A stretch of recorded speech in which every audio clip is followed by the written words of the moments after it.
উত্তরের কৃষিভিত্তিক জেলা ঠাকুরগাঁও। 12 লাখের বেশি ভোটারের এ জেলার অধিকাংশ মানুষের পেশা কৃষি। কৃষিপ্রধান জেলা হিসেবে পরিচিতি পেলেও বিভিন্ন জেলার মানুষের আনাগোনায় ব্যবসা বাণিজ্যের প্রসার ঘটেছে দিন দিন। তবে থমকে আছে কাঙ্ক্ষিত শিল্পায়ন ও মেঘা প্রকল্প বাস্তবায়ন না হওয়ায়।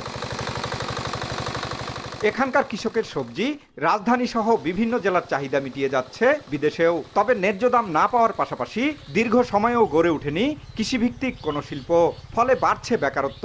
যে ফসল উৎপাদন করতেছি গুদামজাতকরণ করে রাখতেও পারতেছি না। সবজিটা সংরক্ষণের একটা ব্যবস্থা থাকতো, তাহলে আমরা এই সবজিটা সারা বছর সংরক্ষণ করে এই বাজারজাত করতে পারতাম। ঠাকুরগাঁও বিসিক শিল্পনগরীতে ভারী কোনো শিল্প কারখানা নাই। এখানে যদি ভালো বড় শিল্প কারখানা গড়ে ওঠে তাহলে কিন্তু বেকারত্বটা দূর হবে। রাজধানী ঢাকার সঙ্গে বিশাল দূরত্বের ভোগান্তি নিরসনে ভূমিকা রাখা 500 একরের বেশি জমিতে পরিত্যক্ত বিমানবন্দরটি এখনও অচল।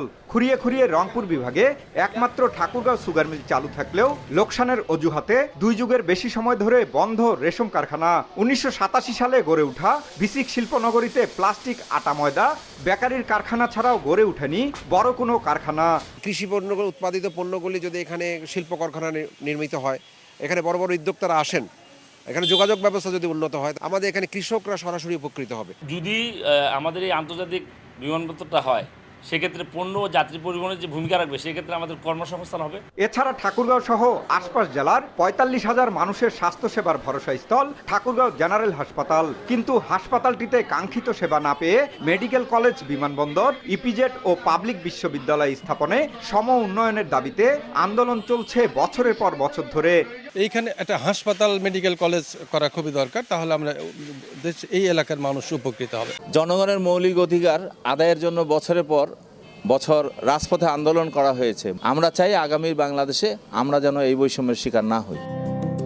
অন্যদিকে ছড়িয়ে ছিটিয়ে থাকা অসংখ্য রাজবাড়ি, ইতিহাস সমৃদ্ধ মসজিদ ও এশিয়ার সবচেয়ে বড় আমগাছ সহ নানা স্থাপনা পর্যটনে উন্মোচন করতে পারে এক নতুন সম্ভাবনার দ্বার। বরাদ্দ বৈষম্যের শিকার না হলে মৌলিক অধিকার বাস্তবায়নের পাশাপাশি আগামীর বাংলাদেশে উত্তরের জেলা ঠাকুরগাঁয়ের মানুষের প্রচেষ্টায় উজ্জ্বল অর্থনৈতিক জেলা হিসেবে পরিণত হবে। জিয়াউর রহমান বকুল, সময় সংবাদ, ঠাকুরগাঁও।